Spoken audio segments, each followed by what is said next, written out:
Are you ready?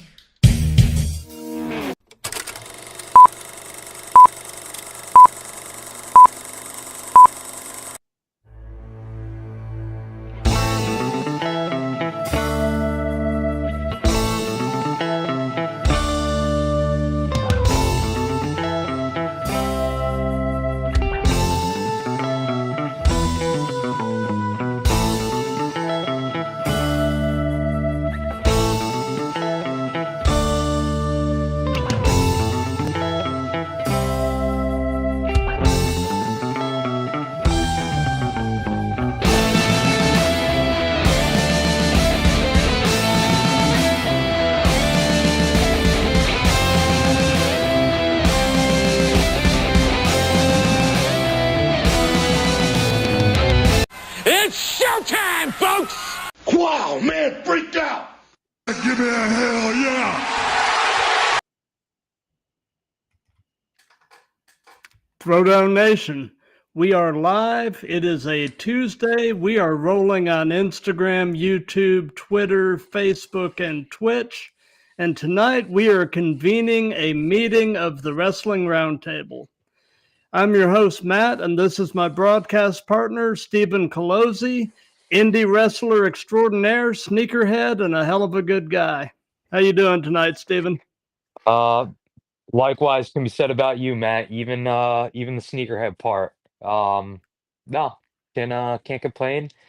We were just talking before we went live. It was kind of a long day for the both of us, but here we are. We made it through the day, and it's time to talk about AEW Full Gear 2025. So, Absolutely. And taking a look over at the Instagram chat, we've got previous guest El Payaso Enigmatico in the audience, and he is making his presence known. He's an interesting guy. oh yeah. And like you said, tonight we're going to take a look at the card for AEW Full Gear and kind of give our predictions for that show. And also maybe try to come to some consensus as to who is going to be John Cena's final opponent.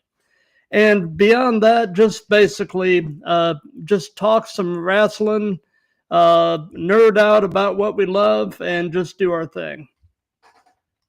The best. So we will begin with with AEW Full Gear, and let me wind this back a bit here. There we go.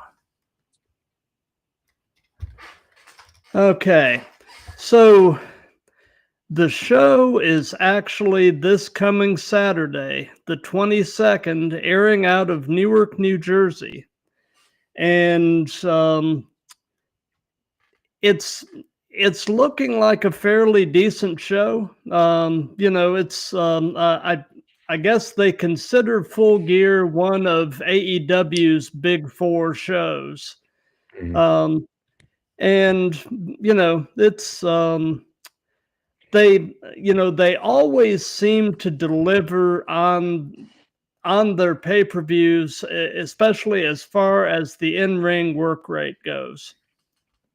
So 100% agree. I love how well, I don't love, I'm speaking ironically, but I think AEW unfairly sometimes gets a little bit of criticism from fans. Say what you will, though, they always deliver, and especially like you said on the big four pay-per-views. yeah. And Full Gear has always been like a contributing factor to that kind of rule. So Absolutely. Well, starting off, they've got this pre-show match that they've announced. Whatever his name is, Big Boom AJ and QT Marshall versus Roppongi Vice, Rocky Romero, and Trent Beretta. Personally, my opinion is I don't particularly care for these types of matches where they're trying to bring, social media influencers in and let them wrestle and such. Not a huge fan of this match. Don't really care a whole lot. But I see Roppongi Vice taking the match. What's your take on it? It's -5 booms. No, you know, I agree. Me personally, like, so full disclosure, I've been busy with army things. Matt and I talked about it before, and so the build up with the last couple of weeks between AEW and WWE shows have been a little less zoned in on the shows, so to speak. But for this one, yeah, obviously, like, they're gonna go with the Rizzler and his dad, which I don't, that's how in tune with the current trends that I am. It's just, there's the Rizzler and his dad. So you know, that's all I wait. Is that even the Rizzler? Right? That's the Rizzler, right? Or no, no, wait, that's the Costco guys. Yeah. I don't even know. Okay, yeah. Yeah, in case Um, I totally embarrassed myself there, cut it from the chat. No, I'm joking. Yeah, obviously the social media, wrestling and social media is a very odd relationship, very one-sided. So I think we both know yeah, how this is going to go down, you know. yeah, yeah. I almost feel bad for Romero and Beretta having to be saddled with this match, but it is what it is. I Yeah, mean, right. but anyway. So moving on. Mm, AEW Women's World Championship. We've got Chris Statlander, who's the current champion, and Mercedes Moné. And, they seem to have Mercedes on this belt collector kick of hmm. sorts. Last I heard, she is up to 13 belts that she is holding simultaneously. She picked Yeah. up another one this past weekend. Um, you know, I would hate to see Chris Statlander have this short of a run as champion because I think she's super talented.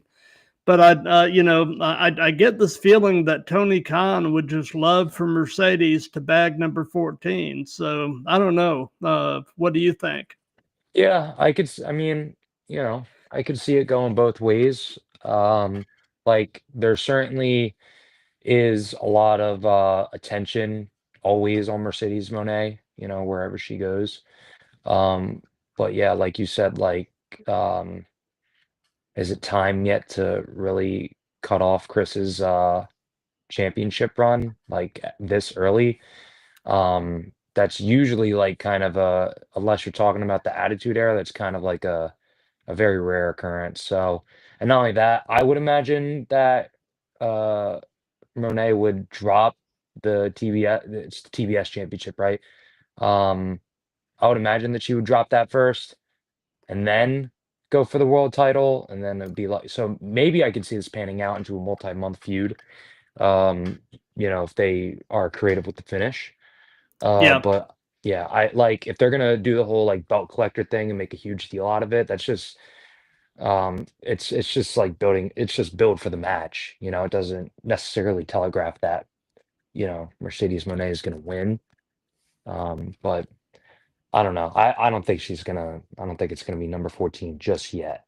So we'll see.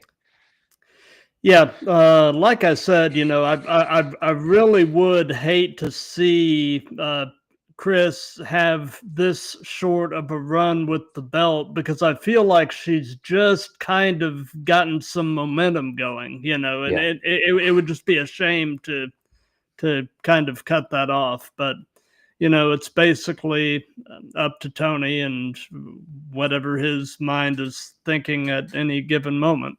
So. Yeah.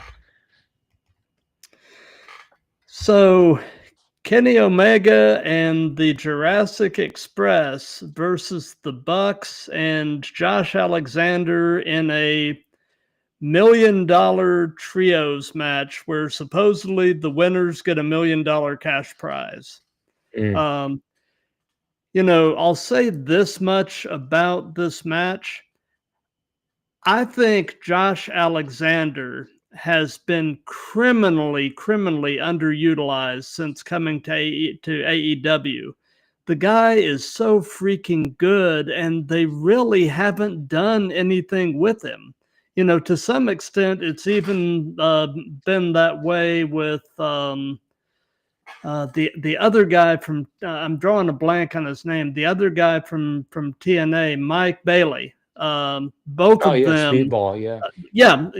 both Speedball and Josh have really not been used uh, to their anywhere near their capacity since they came over.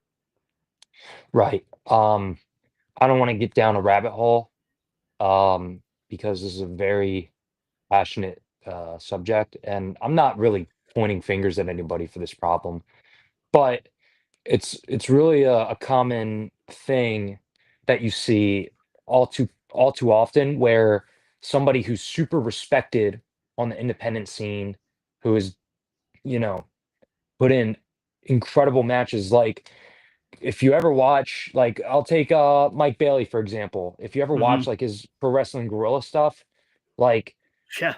exceptional, exceptional Mm-hmm. work, and the talent is beyond there. It's just like, and take any example you want, somebody who's super over wherever they go on the indie scene, they finally get that big break, and then it just sometimes they just kind of get like lost in the shuffle. I don't want to say that because that could be misconstrued, but you know what I mean. Like Yeah. sometimes expectations uh outweigh what actually happens. Um so this might just be another case of that. But hey, look, he's got a shot at winning $1 million. Isn't that any indie wrestler's dream, you know? Yeah. Um, but unfortunately, though, I see it going towards you know, the Jurassic Express and Kenny Omega. Just because, like I could see this. Usually, these win X amount of money matches are like a nice little uh, what's the word I'm looking for? A little not innocent, but like a wholesome, like, you know, A oh, they feel just want good to, a feel yeah, good story. Yeah. yeah, thank you, Matt. Like a feel good moment. Okay, the baby faces went over and they didn't just win, they just won a lot of money. So, that'll make the crowd happy in the moment. So I could see that being, one of these matches. What do you think? Yeah, they've had this whole odd storyline going on with the Bucks recently, with them losing their EVP status, supposedly losing all of their money and such, and this is a way for them to potentially you know get their funding back, or whatever you want to term it as. But I think they are on some sort of a convoluted redemption arc, perhaps. Hmm. Um, and so I don't see them winning this match, because I feel like they're going to drag, or not drag, but they're going to continue that storyline until probably some point early next year. Hmm. So yeah, I'll agree with you. I think Omega and the Jurassic Express probably take this one. Right. And correct me if I'm wrong too. Jurassic Express just reunited, right? Yes, they did. Yeah. Yeah. So Um, I could see that. I could see that being a reason why they would probably need a little bit of steam. you, you know, in terms of wrestling styles, I find the pairing of the Young Bucks and Josh Alexander to be a little strange. Yeah. but but it almost feels kind of thrown together. But Hmm. anyway.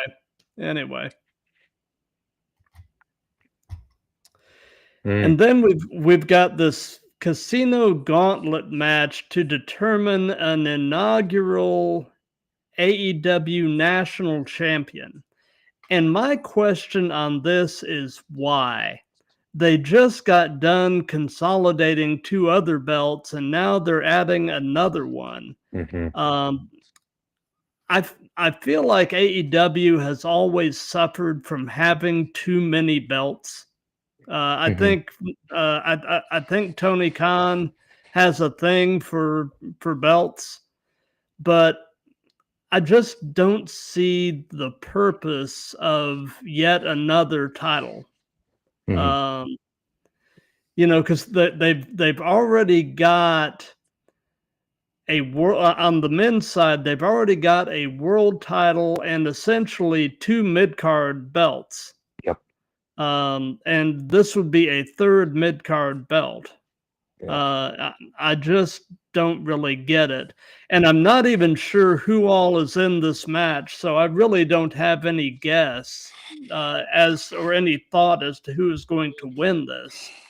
But it's part of the show, so I just wanted to kind of make mention of it. What are your thoughts? Right. So I was actually researching a little bit, leading up to this predictions video, and I did see that AEW got into a little bit of, and I mean little bit of controversy between this and the NWA championship. I suppose NWA had so the way that I've read into it was that NWA had a separate from the world championship. They had a national championship that was either discontinued or brought back or something in 1997. That year sticks out to me.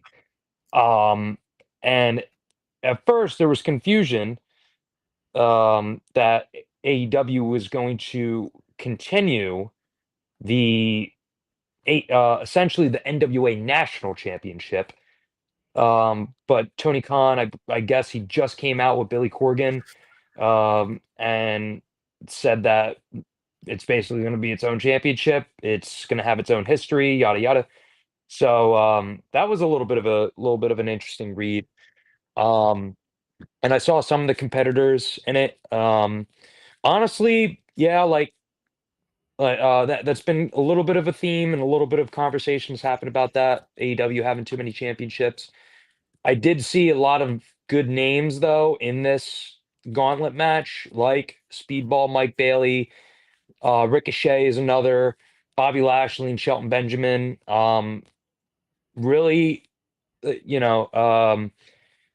whoever wins, I think it could be an interesting angle that they can build out of it.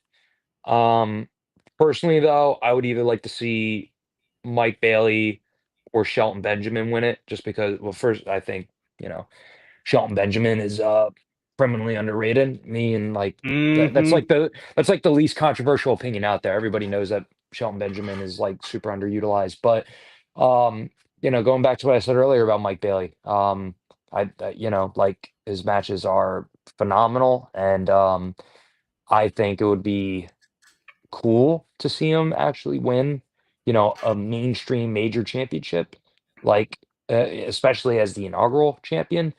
Which, full disclosure, I don't know if he's actually won an AEW championship yet. Off the top of my mind, I don't recall. Believe he has. No. Yeah. So I would think that would be a cool moment. But then again, too, like if they decide to put it on Bobby Lashley, they can do a lot with that. If they decide to put it on Ricochet, they can do a lot with that. There's one other guy that I saw was in there.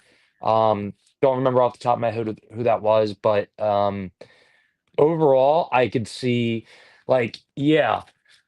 too many championships argument valid, but at the very least in this one, with the competitors that they have in it, I could see them making some interesting angles out of it. So that at a very least, that's what I see going down. Gotcha.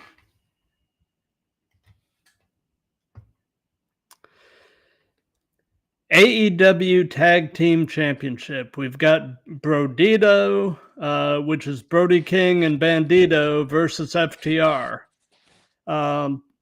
I actually, I'm interested to see how this one shakes out. I mean, I think at the very least this is going to be an extremely physical match. Mm-hmm. Uh, Definitely a hard hitting affair, so to speak. Everyone's going to get their stuff in. End of the day, I'm going to say FTR actually wins the titles here. Yeah. Well, you said it with Brody. I remember that match. I was there live at Wrestle Dream 2023 when him and Darby were going at it, and Hmm. that was certainly something. So yeah, I could, and not only that, the FTRs, they're honestly one of the best tag teams. I would put them in. They're easily top 10 of all time. Oh, for sure. Um, so yeah, I could. I mean, again, I'm not very well versed in this build specifically, but I can see them winning the championships. I don't see why not. But then again, I could see Brodito also retaining. Retaining, yeah. Yeah. So, because sorry, what were you about to say? Oh, what I was going to say is when they first put Brody King and Bandito together, I was like, "What?" Hmm. I just thought it was the oddest pairing, but the two of them have really risen to the occasion and made it work, and actually they function as a team extremely well. Which I just found that really interesting because I wasn't expecting to enjoy the two of them together as much as I have. Hmm. Right. Yeah. Another great example of wrestling oddball couples, right? Yeah. That you would think don't work well together, but then you throw them together and they have amazing chemistry, right? Yep. Yep. Yeah. So, but that being said, though, I do love FTR. So, Oh, yeah. That series of matches that FTR had with the Briscoes was mhm, just amazing, amazing stuff. And right. yeah, It was 2017. yeah, I could honestly say them and the Usos because they had their feud with DIY. And I remember the Usos had a feud with American Alpha, and honestly, never looked at tag team wrestling before. It was those two teams together that actually made me start looking at tag team. It wasn't a gimmick anymore. It was like a viable athletic contest. yep, So yeah, 100% agree with you. yep. TNT Championship. Kyle Fletcher defending against Mark Briscoe. Speaking of the Briscoes, Hmm. with the stipulation that if Briscoe loses, he has to join the Don Callis family. Mm, And you know, this is another. I've never been a fan of weird little stipulations like this. sure. Um, I mean, because why putting logic here and maybe applying logic to the world of professional wrestling is the sometimes the stupidest thing to do, but why would you want to make somebody who is, I mean, I get it's it's about humiliating the person and such, but realistically, why would you want to have somebody join your group who is likely going to do whatever he can to undermine the group from inside anyway? Right. It's Well, it's yeah, I mean, you named it. You put logic in there, right? So yeah, I know. logically speaking, yeah, it makes Silly zero me. sense whatsoever. Yeah. Yeah, right. But Yeah, yeah, it's a wrestling trope 101. yeah, Um, you know, evil bad guy faction, dangles, a match, a championship match or whatever over good guy's head, and if good guy loses, they have to join the faction. You know, yeah. like I like countless examples out there. Really, yeah, and like I don't want to make it sound formulaic or anything like that, but this kind of match, in my opinion at least, does pull the curtain back more often than not of wrestling, and just so putting it in your face that like, hey, this is a storyline, this is a soap opera.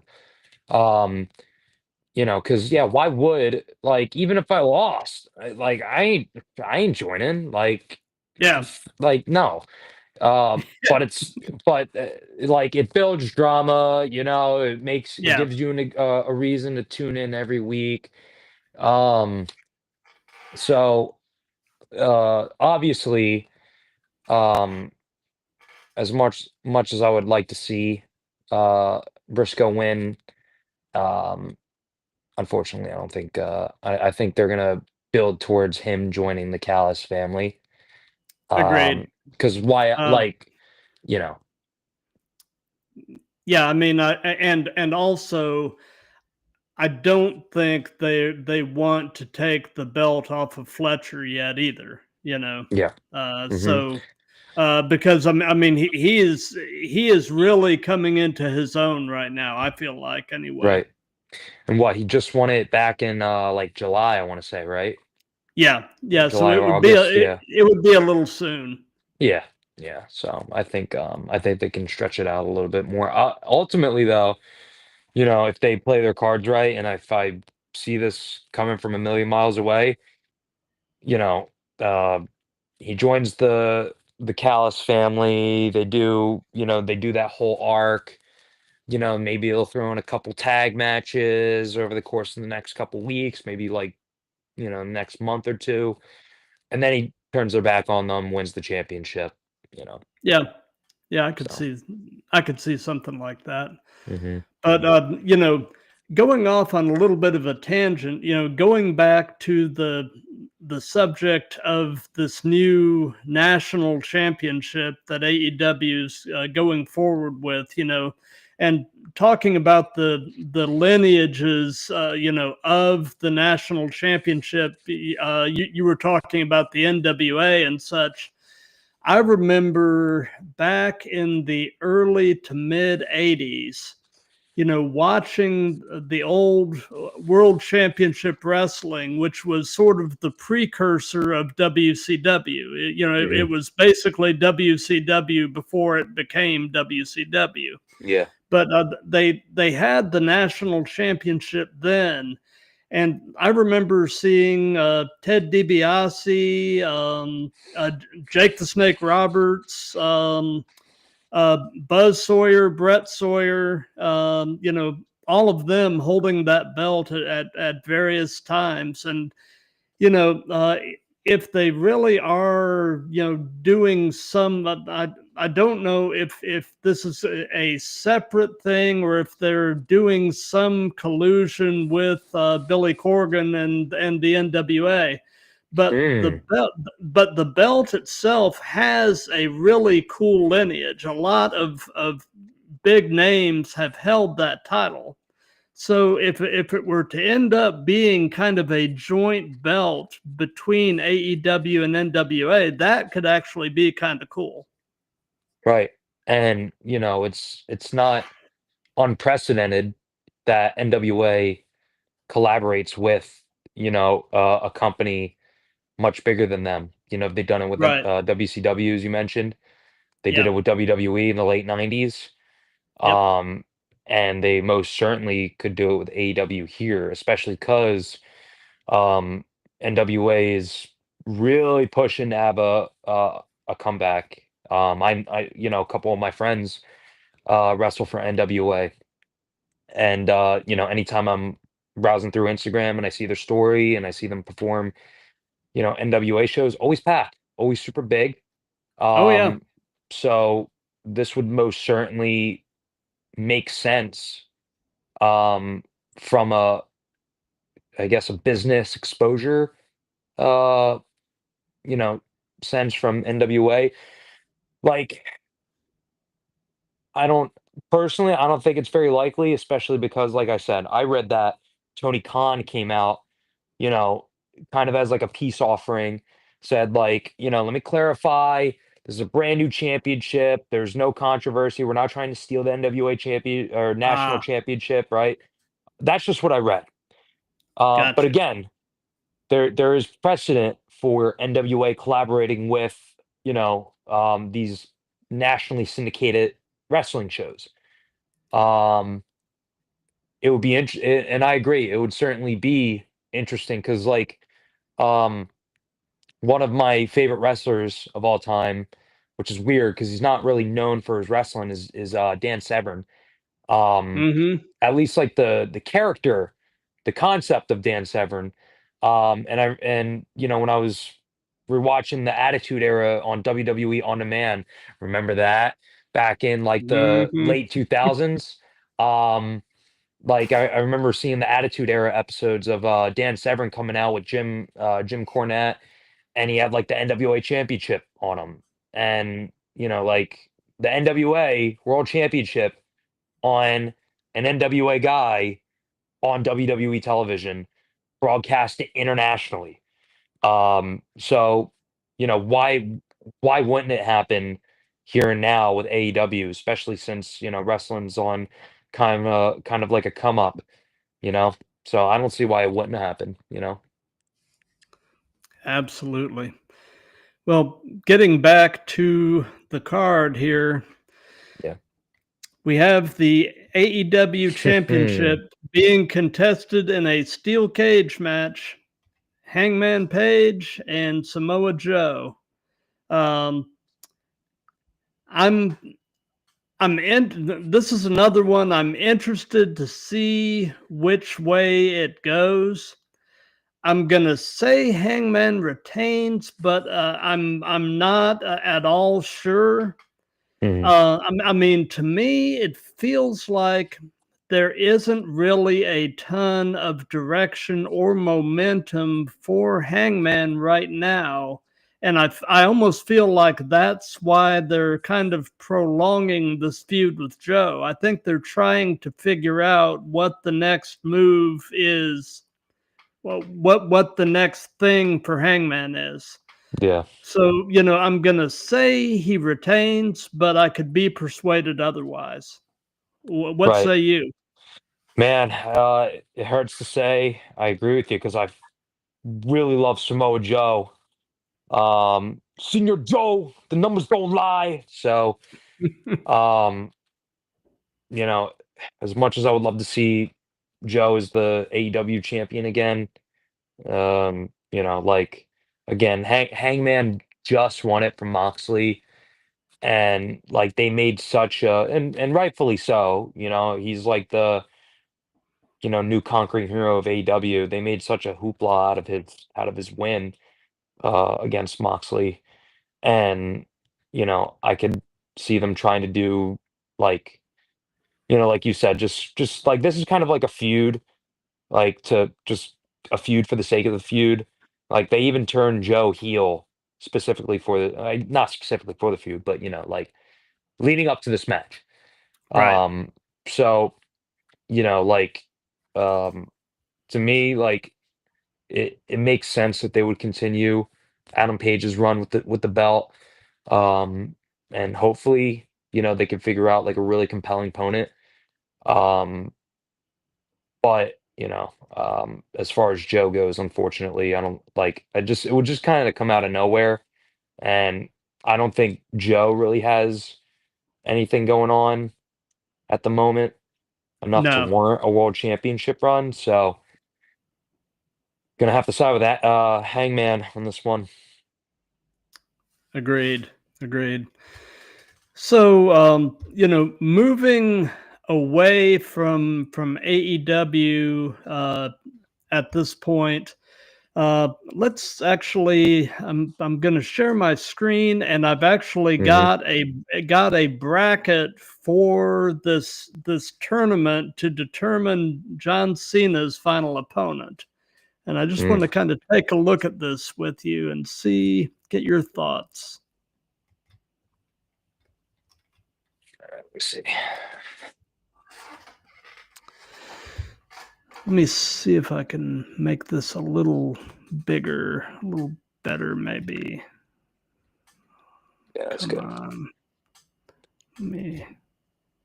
Whoops. Maybe I can No, maybe I can get my 16 there we- zooming glasses or something like that, or maybe Yeah, just yeah. be better and not do this off my phone. Well, Um, let's. Uh, yeah, this isn't working that's out fine. too well. That's fine. So,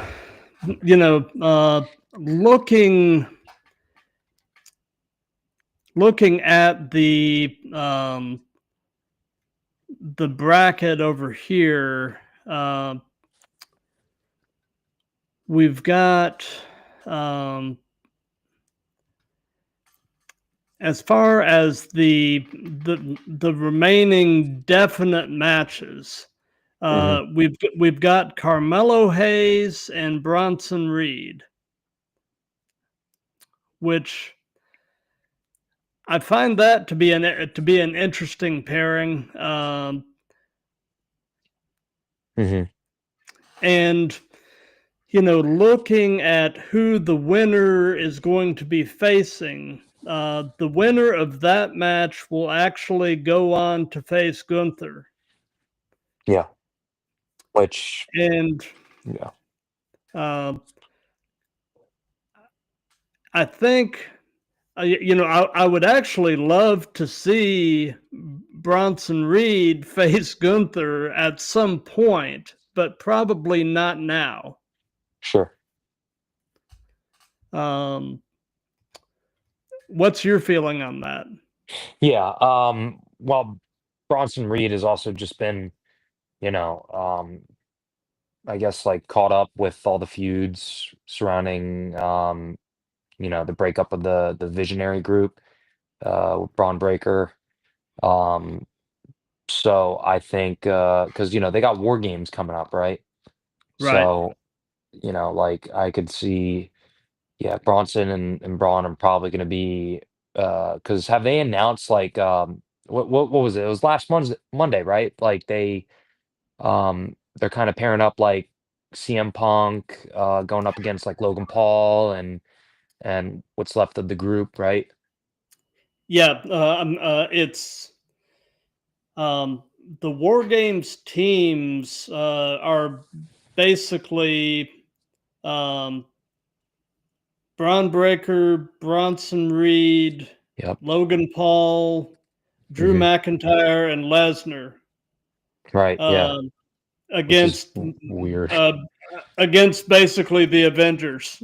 I Yeah. mean, Tell me where, like, quick tangent. Tell me, were you a little worried last night when you saw Roman and Rock squaring up again? Like, I can't be the only one that got a little nervous because I'm yeah, like, no, no, not again, not yeah, again, please. Yeah, yeah. yeah,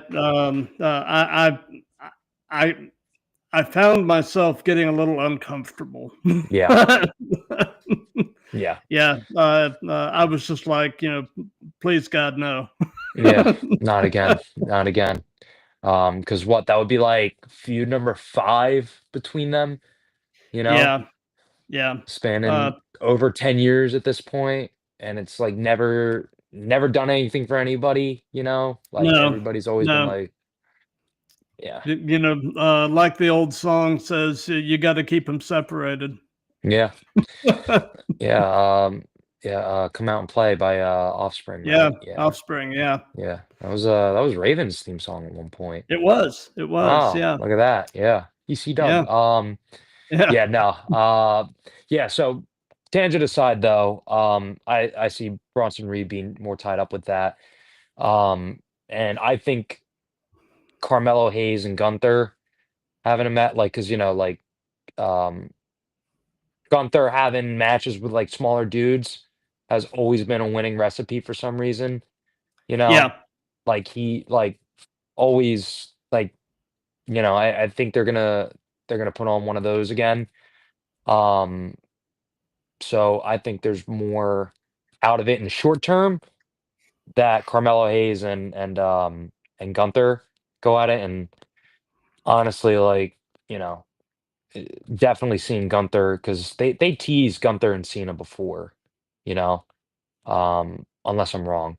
But I vaguely remember them being like, at some point being in the same ring together, right? Yeah.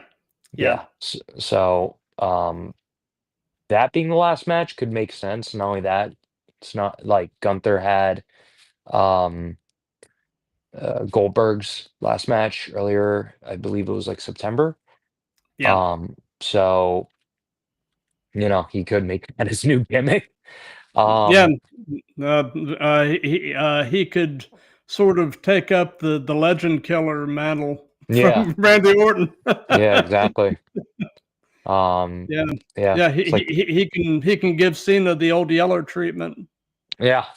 Oh, that would be like the hardest bit of wrestling to ever watch.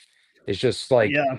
towering giant Gunther just like slapping the shit out of John Cena and just Cena trying to go for an AA, like doing that whole Yeah. tired story and just Gunther like gets him back down. Like that would be that's not even like, oh, like that would Yeah. just like, dude, please don't. No, no, not Cena. Leaving Come on. Not our boy. leaving Cena's chest looking like raw hamburger Yeah, from yeah, the exactly. chops. I Yeah. mean, Spare the wrestling fans. We don't need that, please. no, no. Um But yeah, So yeah, so then going back to the bracket, what else, what else we so got? one of the other first round matches that has yet to take place, it's supposed to actually take place this Friday on SmackDown, is Finn Balor and Penta.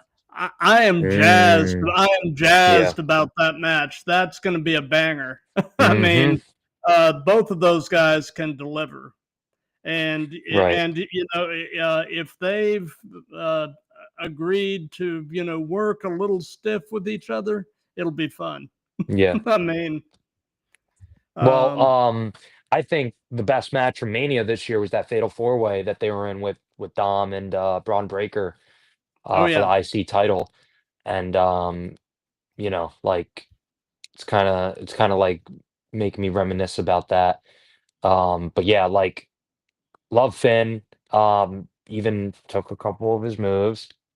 Um, so that's me telling you how much I appreciate Finn's work. And then yeah, like Penta, like again, like I was talking about earlier, those two just got good chemistry.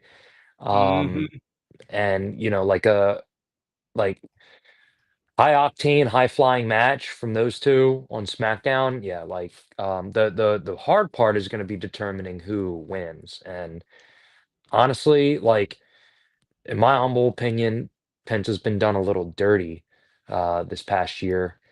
yeah, So I think hopefully, and not to say that Finn hasn't been done dirty, but he did just come off a title reign. Um, so I'm thinking maybe, yeah, like Penta gets it after a very entertaining 17-minute match. Um, yeah. yeah. I agree. I You agree? agree. Yeah. Yeah, and then we have this is actually an already established second round match. And this seems to be a pairing that they just can't get away from, and that is Sheamus and Rusev yet again. Oh, great. Yeah. Yeah. Um, I mean, it's it's great for people that are fans of big meaty guys slapping meat, but Yeah. but I feel like it's been done, and it's been done and done and done, and I'm kind of at the point where I don't especially care, and I don't really even especially care who wins. Both of them have some history with Cena, so I mean, Mhm. I don't see either one of them making it to the finals Yeah. in this tournament. So I almost feel like it's just really kind of a placeholder in the bracket. Right. Um, I agree. so um, I'll say Sheamus wins, but I'm flipping a coin Sure. basically. I'll be What about contrarian. you? I'll be contrarian and say Rusev over, but Okay. just to shake it up. But I Yeah. agree. Like, unfortunately, because they're both awesome, but like as far as matches go, they've run out of stuff to do. Right. I Right. think at least. Unless I like mean, like Sheamus hits him with like a bro kick, in yeah. the first 5 seconds of the match, then that might be something new. But But I what mean, more? if they hadn't wrestled each other so many times in a fairly recent time span, especially, it would be a different thing. But to put the two of them Yeah. back together again at this point, I just don't see it. Right.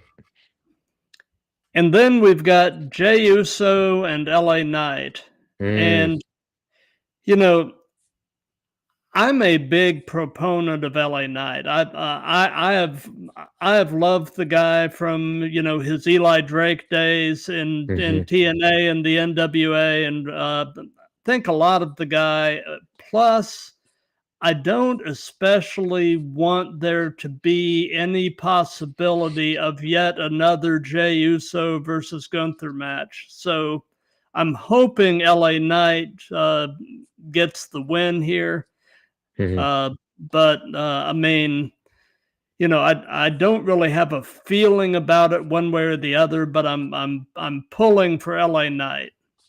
Right. And we can pull all we want. The Jey Uso push is inevitable, it seems right now. Yeah. That being said, gonna get sidetracked again. It's a running theme Okay. on the show. Quick hot take. I back in late 2023, early 2024, I thought for sure, I was calling it, Hail Mary, whatever you want to call it, that LA Knight was going to be the one that took out Roman Reigns at WrestleMania that year, WrestleMania 40. Yes. Yeah, and then obviously they went with Cody.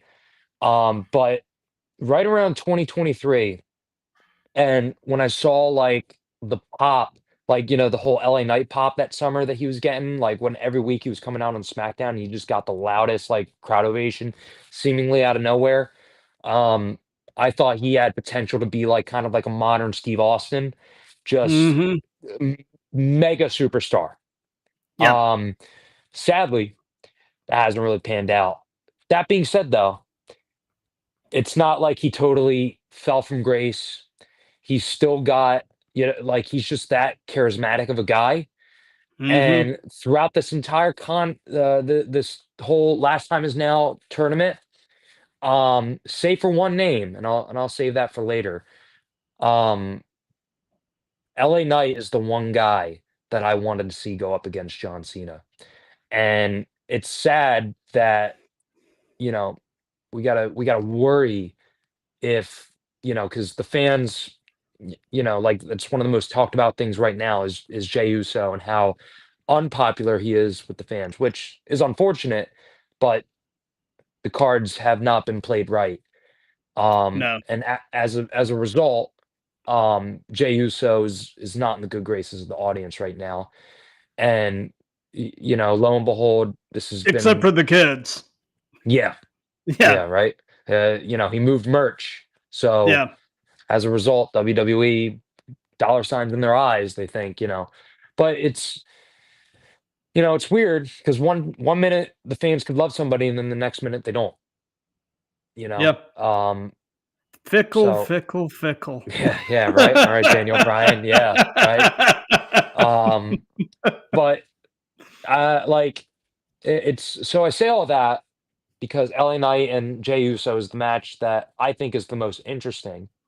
Because on the Mm-hmm. one hand, you have Jey Uso, who, despite losing the world championship earlier this year, is still, like he's still in good shape, you know, Yeah. and he's getting a lot of airtime. He's getting a lot of that main event rub. Um, he's still hanging there. And WWE being WWE, you would think that he would be the one to go up against Cena in his last match. But on the flip side, you got LA Knight, who seems like almost like throughout the past 2 years has like been purposely pushed down in a couple different instances, yet he's remained really popular with the fans. So I'm gonna go out on a limb and say LA Knight because that is where I think not only makes the most sense. Well, there I go again, applying logic to wrestling. So I'm Yeah. off to a great Yeah. start. But I think, jokes aside, I think it makes sense. It Hmm. will freshen things up, and I really just want to see LA Knight and John Cena go at it. I think it will be a good match. So Yeah. Yeah. plain and You simple. know, one of the early episodes of the Throwdown, I actually had a guy on the show who, since then has actually made his way in as one of the ID wrestlers that WWE is kind of working with, Yeah. a guy named Sean Legacy. Okay.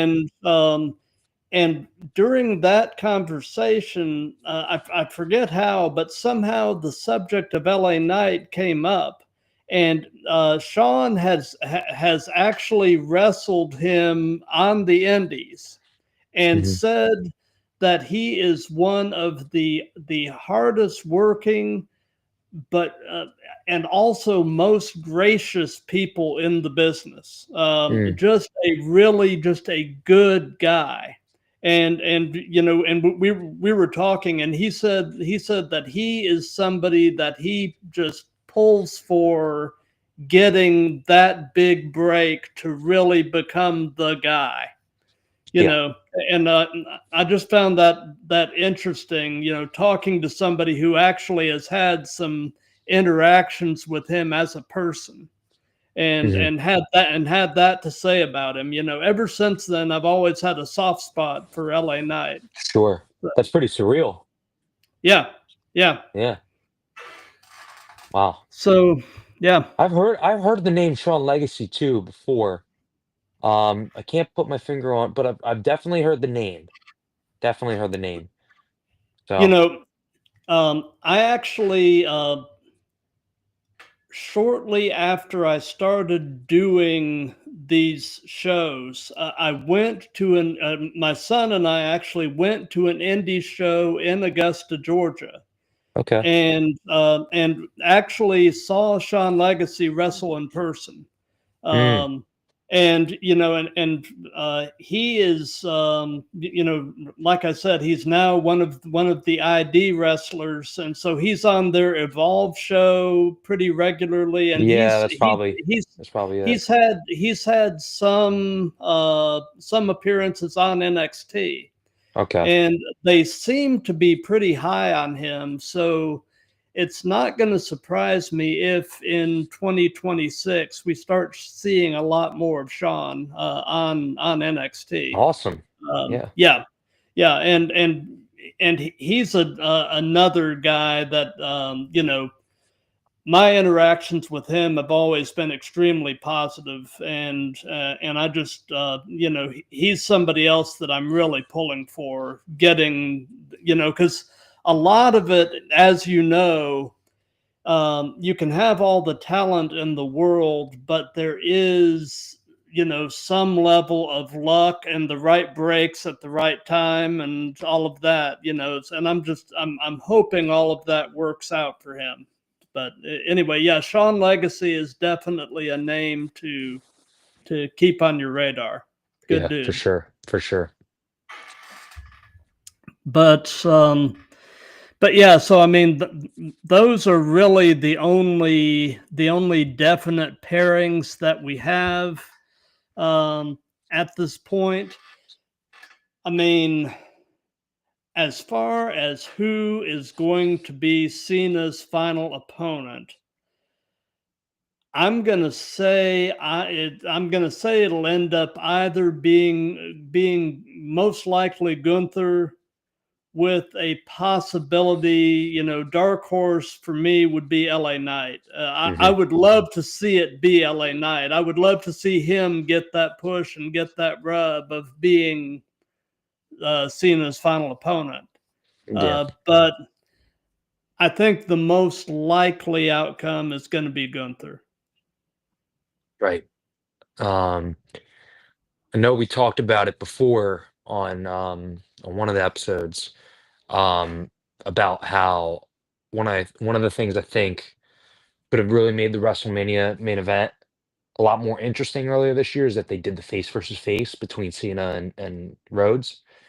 Um, so my gut is telling me that WWE has kind of like a almost like an adverse, like we don't want to do that. We want to keep the storytelling traditional as much as Right. possible. Or they maybe think that because wrestling fans are, it's like, peaks and valleys, right? And right now it's a little bit more of a casual area, like we're, because of Netflix and, um, they're getting a lot more of like just random people kind of coasting through episodes, which isn't a bad thing. I think they want to preserve that storytelling element, so they're going to have Gunther, the returning heel, which, by the way, I don't know if you saw his old theme song came back, which I loved. It's one of my favorite classical pieces, but which is New World Symphony.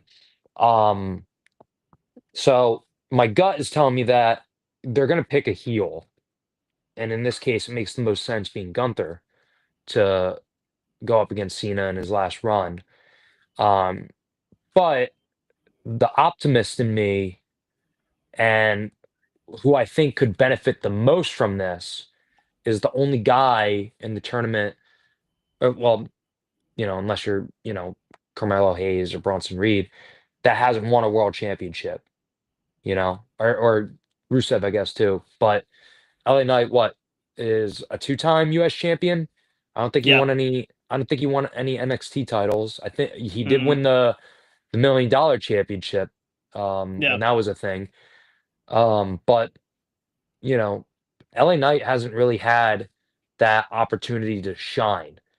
And like Jey Uso has, Gunther has, and Sheamus and Rusev both. Um, and they have plans for those guys too. I think LA Knight benefits the most from this.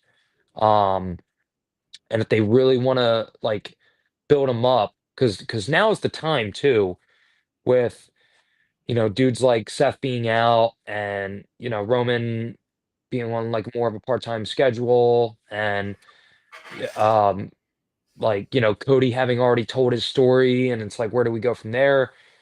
I think LA Knight has um the most compelling run to still be had Yeah. out of anybody in the company.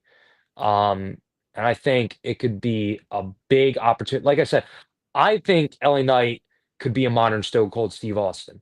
He's got that Hmm. tween. He's got that perfect tweener energy. He's got amazing mic skills. He's got popular appeal. Like Slim Jim ads. Like he has that ability to cross over. And he's like um, he's a great in ring talent. You know, um, to me, LA Knight is the perfect package. And if he were to go up against Cena and win, um, I think that would be like, and not only that, he'd win. I would presume he would win the IC title. Um, I think he has the most benefit from it out of everybody, you know. Agreed. Agreed. Or Cena wins Law, even his last match. Yeah. Yeah. You know, So uh, yeah, who knows? Who knows? right. So, looking over at the Instagram chat, we've got the I Love Wrestling podcast, who we're in Hey, sort of a cross promotional partnership with. hmm Uh, Justin's a good guy. Um, we've got Mitch Valentine, who is an upcoming guest on the show. right He's on. based out in California, and we've got my wife's best friend Connie is in the chat room. So definitely hello to her. Hadn't expected to see her in there, but it's pretty cool. Love to see it. Um, so before we wrap all this up, I'll ask you, do you have any upcoming shows or anything at all that you'd like to give some hype to? So I got your boys got a little bit of a busy week ahead of me, Matt. Tomorrow, I'll be having my first New South Pro Wrestling show up in Huntsville, Alabama. Shout out to the Wall, Tyler Stevens for that. Thursday, I got WWA 4. Friday, I got Pro South. I'm doing a contract signing with Christian Pierce, and that Southern redneck piece of trash is gonna get destroyed by me the next week, which will I won't spoil what the match type is going to be, but it's going to be something else. And then Saturday, as of today, shout out to Joe Wood, the greatest of all time. I just found out that I'll be, kind of a last minute thing, but I'll be going over to New Era Wrestling. Um, and it looks like I'll be, again, card subject to change. Looks like I'll be going up against Bubba Cagle, um, at the new show, right outside of Montgomery, Alabama. So a lot of traveling, Right. 4 shows back to back to back to back. So we're just gonna send it, and a lot of these, Oh but yeah. it's for You, the you, love of the game. you sir are embracing the grind. Oh yeah, yeah, right. I'm really putting in my miles, aren't I? Yep. Yep. Yep. Yeah, that's what all the All wrestlers talk about. So all for a handshake and a hot dog. yeah, there you go. And $20, and hey, good job, kid. Yeah. No notes. Yeah. So tell me about your sweatshirt. A bathing ape? Ah, yeah, bathing ape. Wow. Yeah. So, I don't know. I like wearing sweatshirts. I wore one last time with like the Emperor Palpatine look, so I might make that a look Yeah. going forward. But yeah, bathing ape, or Bape, as it's called too, is like it's sort of like Supreme. Yeah. It's kind of like the closest analog I like. It's a totally like hype beast brand. They do the shark hoodie uh Nice. design. Like Yeah, it. so when I was, we're talking, you know, um like high school, college, like earlier on, um they're popular for their zip up, like their full zip up hoodies. Mm-hmm. Um and like all the rappers that I remember like coming up from SoundCloud and stuff all had Bape on. They all had like the camouflage like bathing ape, like, you know, I don't know why or how it just suddenly got, because it was popular in like the early 2000s, and then like during the SoundCloud era of rap, like Supreme and Bape kind of got like caught up in the whole like fashion accessory piece of like the SoundCloud rappers. Um, so Bathing Ape just kind of got tied up with Supreme, and then like all of a sudden their prices started skyrocketing. Um, so that's a little bit about a Bathing Ape or Bape. It's interchangeably used, but it's kind of like I said, like a totally hype beast brand. I got that's that's my thing. Aside from the sneaks up there, I love like Supreme's another big one, as shallow as an answer as it is, but also like Hellstar and um I'm blanking on a couple other, but like Bape is admittedly like I'm kind of out of my Bape phase, so this was just a hoodie that was just kind of like sitting in my closet, and I was like, let me throw that on. It was Nice. either this or the Lacoste hoodie that was coming out tonight, so I picked the Nice. Bathing Ape Nice. one. Yeah, but it's a cool I'm brand. It's from Japan, so I'm rocking the old school Atari yeah, I t-shirt. noticed. Yeah, man. Atari was my childhood. I Yeah, had the old Atari 2600, and then actually an Atari 520 ST computer was what got me through college. nice. I I had that, and it wrote all my papers in college on the darn thing, and then Uh, yeah, and then about a year or so after college, it died, and I graduated on to PCs at that point, and kind of been there ever since. But I've got a soft spot for Atari, back in the 80s, they kind of reminded me in some ways of what TNA is now. They were just hard to kill. I Yeah, mean, they would always be on the verge of going under, but just never quite did until sure. they finally eventually did. But Hmm.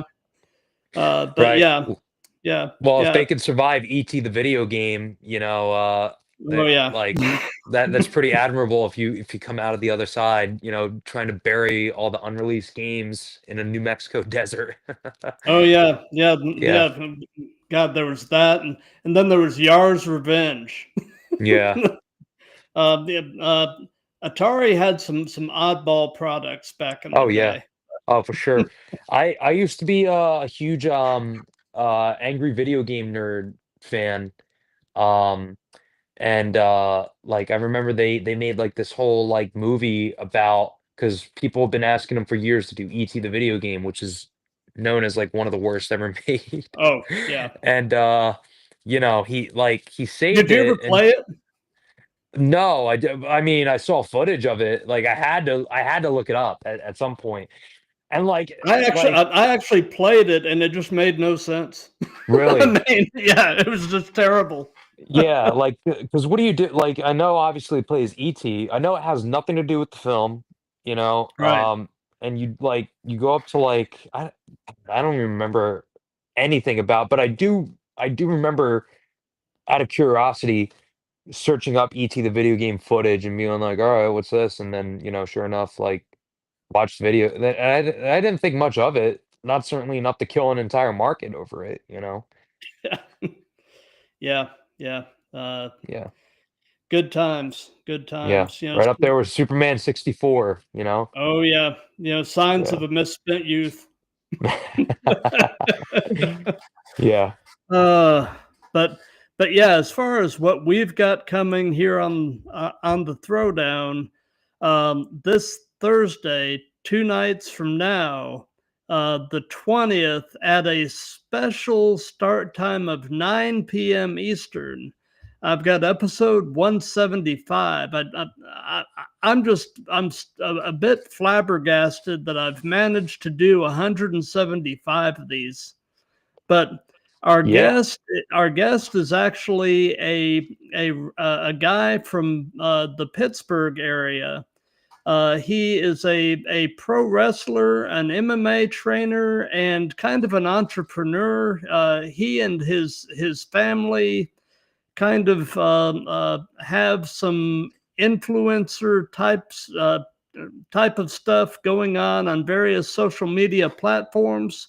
But Pedro Pat Angel Tavares is going to be coming on, so I'm definitely looking forward to that. And then Likewise. on Monday the 24th at 8:45 p.m. Eastern, I've got episode 176, and our guest, as I mentioned, was actually in the Instagram chat tonight. California-based pro wrestler and Christian speaker Mitch Valentine. Hmm. Um, so I'm so those are the next two, but we continue to have a ton of bookings coming. December is pretty much packed. We will be putting the show on something of a hiatus the second half of December, but then Hmm. picking right up again in January. But the first half of December is going to be fairly packed. So Yeah. definitely keep an eye on my socials because cool stuff's coming. So What before he we wrap what he said.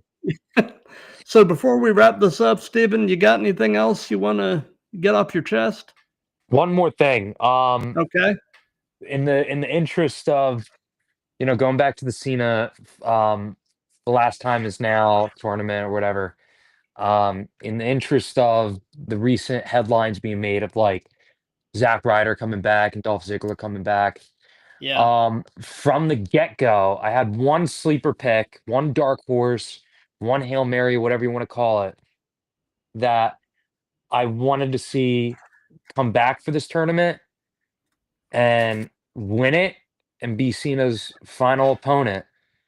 And it's a long shot of an answer because it might be a non-wrestling related reason why he's out. Uh, but I think personally, Kevin Owens. Cena's Yeah. best feud ever, and that's just me. Like, I think that was his best feud ever.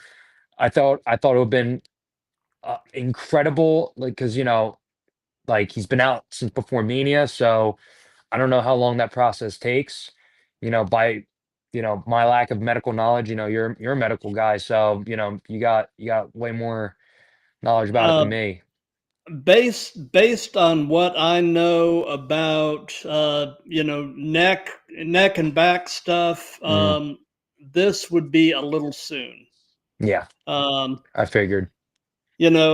Unfortunately, because Yeah, like you, man, I would have loved to see that happen, but I mean, I no, yeah, unfortunately, it's just too soon. yeah. I Uh, know. I like again when he first announced it, I was like, because what would be more John Cena than like he did at Royal Rumble 2008, where he came back, in such a triumphant manner from like a career-threatening neck injury, or was it a neck injury? I know Cena had a neck injury in 2008. I don't know if it was because of the Rumble or if it was before the Rumble, but um, like I knew Kevin Owens was going to be out for a while. Obviously, it's going to take some more time, so it sucks that like not going to make it if we're being real. But if you had to ask me who I wanted to see wrestle John Cena's last match more than anybody, more than The Rock, more than Batista, more than Triple H, more than LA Knight, Gunther, uh, you know, keep going on the great feuds of John Cena, would have been Kevin Owens. yeah, That I would yeah. have loved to have seen be his final match. The thing I found interesting about Cardona returning is, a few weeks ago he had that quick little stint in NXT Hmm. under the Matt Cardona name, and Right. then he comes to Maine and he's back to being Zack Ryder. Right. Yeah. Um, Like, uh, so it would be interesting, if they are regarding Matt Cardona and Zack Ryder as being two separate characters, to mhm. to have another mystery opponent and have Matt Cardona show Yeah. up. There I you go. mean, Zack Ryder you lost, know, so therefore Matt yeah, Cardona comes back, right? Yeah. yeah, yeah, um, Yeah. yeah, Wrestling logic. yeah, yeah. They're There we go again. two totally separate dudes. They both hate each other. Zack Ryder's the cool dude from Long Island, and Matt Cardona's the greatest sports entertainer of all time. It Yeah, couldn't be any yeah, more different, right? yeah. The death match god, the indie god, whatever you want to call him. I mean, Yeah. You imagine Cena's last match being a death match with Matt Cardona. That would be something, wouldn't it? that's Yeah. interesting, I thought. or maybe put Cena in there with Matt Tremont or something. Yeah. Yeah. Or why not somebody like oh man, now we're I don't know, put him in there with like Nick Gage, just for the novelty. Wouldn't that be great? That actually would be. I mean, Funny little insight. I love telling this. So Nick Gage like kind of grew up in the same area that I did. mhm. So like, whenever I talk like Nick Gage, like I really bring out my accent from like, yo, I'm from Croydon, and I would love one day they make a documentary about the most notorious match in all of WWE, Cena's final match. And then Nick Gage talking all these years later about, yeah, I just went up to John Cena and said, I gave him a judo throw and I said, stay the fuck down or I'm going to hurt you. Pretty boy. Yeah. Has Cena ever taken a thumbtack bump? Ooh, no. Do you Not think that he I would? can. No. Not unless you're paying them $10 million, in a contract with Disney. No way. No. Yeah. But he would take a pizza cutter to the face from Nick Gage, right? For the love of the game. What else would why not, right? Or a light tube to the back of the head, same thing. My mind is going so many crazy directions right now, just thinking about the possibilities of a Cena death match. Yeah. Yeah, right. Hey, you know what? I changed my mind. I don't want Kevin Owens anymore. I want it to be Nick Gage for his last match. There you go. Yeah, I like it. I Make it like it. happen, please. Please, please. Absolutely. Yeah. Well, dude, this has been a blast. Yeah, yeah. Always is, Matt. So thank you for having me on, and thank you for Oh, everybody for for sure. listening to me Yeah, for an hour and 16 minutes. Been just a yeah, pleasure.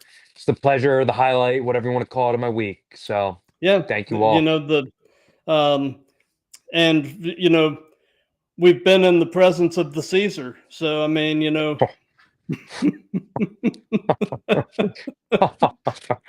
Yeah, right. Yeah.